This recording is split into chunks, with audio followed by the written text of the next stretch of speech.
Where's the rage? Hey, Scotland said no. Yes, the Scots said no. I was surprised. I thought they were going to say yes. I really did. And I thought that if no one is going to win really, really close, and that was not the case. The bookies, once again, had it right. The bookies in England, or around that part in Ireland too, and all those other countries, they had that the vote would win over the yes. Maybe the people who went to vote came to the conclusion for those who voted yes thought they could be like Norway or they could be like Switzerland or Finland, still have some, yeah, have lots of power. There are only 4 million people in Scotland. About those who voted no must have had the fear that there'd be too many disruptions on all these institutions that's been there for a long, long time. Worried about their pensions. They worried about, you know, people being still in the military. They worried about a currency. For those who voted yes, they must have thought that the surplus of oil and gas would have backed their new currency, whatever they wanted to call it, the Scot, or whatever name they gave it. And, uh, and also that surplus of gas and oil would also allow them to be able to invest around the world in companies and buying up whatever so that they could secure a future for when that oil and gas ran out. And it seems that at the end of the day, the fear of uncertainty versus the optimism of a yes won over the yes. And so there it is in a nutshell.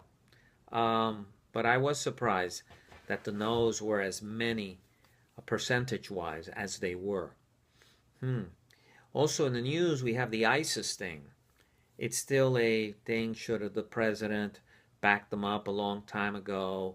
And then there's those that said, well, we could have done it, but we had no guarantees of where those weapons would have gone or if those guys would come back and stab us in the back. There's rumors that part of that Free Syrian Army has made a deal with ISIS not to fight ISIS while they keep fighting Assad, the president of Syria. There's spokesmen within the Syrian army who face the public. There are spokesmen in the news that say that's not true. But what is true? No one knows anything. The Iranians basically told us to go take a walk when it came to working with them on fighting ISIS. So they're on their own, we're on their own when it comes to that. At home, people don't know what they want. They don't know really what to do. So it's very confusing. And I heard a guy say, we don't know what that whole area is going to be like 10 years from now. We don't know what Turkey is going to be like. I think the only country where we kind of have an idea that might be the same in 10 years is Israel. But then again, Israel might be in an all-out war with all those countries if all those regimes fall and the Israelis are surrounded by people who really hate them and will fight to the bitter end. So, kind of scary, the future. Ukraine and Russia are still at it, though on paper they have a ceasefire. The new Apple phone is out. I went and checked them out, and to my surprise, I like the new iPhone. The 6. The 6 Plus was too big. I had cargo pants when I went, and the 6 Plus did not fit in my cargo pocket.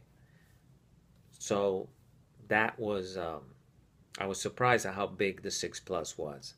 But the 6 was bigger than what I have, which is the 5S right now. Has a lot of features. I did download the new software. There's a couple of things you could do. I like the little voice messages you can send. Instead of typing, you can just press a button, say something. You can listen to it, you can send it, and you can keep it if you want. So there it is. The OS 8 that's operating the iPad and the iPhone, I feel take a lot of bytes. You need a lot of room. I had to delete some apps on my iPad in order to get the new system, operating system, to work with that. Hopefully my laptop is fine for now, but I'm thinking in the future getting something with more room. I'm running out of room on my computer. Videos, for instance, take a lot of room. Take a lot of room.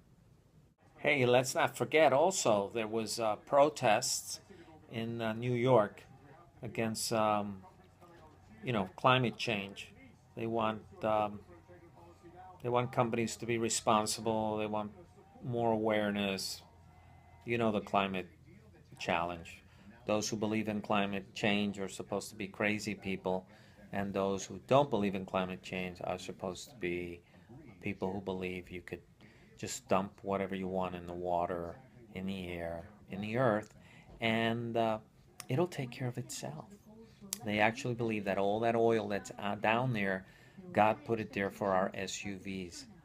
That oil isn't down there for other reasons. The only reason oil and gas is down there is so we can burn it and put it up in the heavens.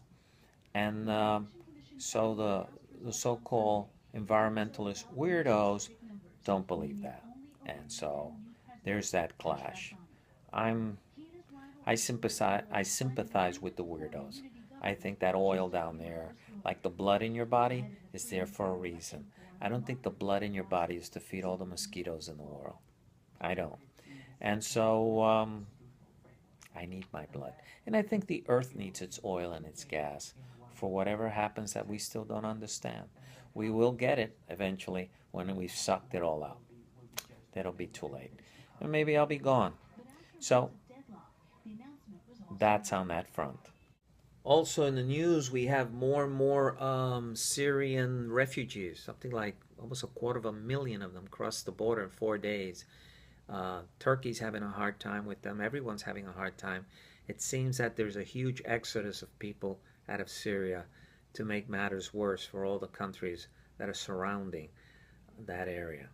I know Australia is taking about 4,000. I don't know how many will come here, but I think after all these Middle Eastern wars are over and our involvement in it, I think we're going to have quite a bit of Middle Eastern people. So who knows? In 10 years, the most popular food might be falafel and all sorts of lamb dishes, and Mexican will be number two. That's how the world cookies. It cookies that way.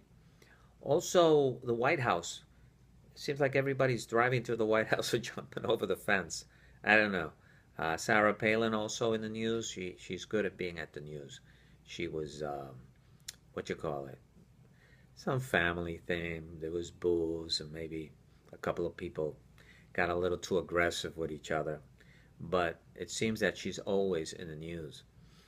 And so I guess that's all the news that's news, other than, another missing girl at a university, another um, senator or congressman embarrassing himself.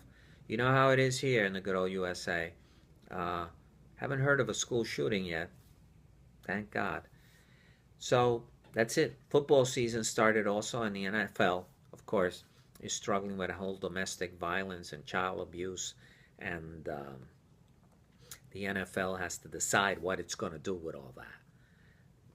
I know the NFL is out to make money. It's a boys' club, but sports and social change. First black basketball player, first black baseball player. Sometimes sports is put there. Now the problem of domestic violence, what are they going to do? Are they going to contribute to society, make it better?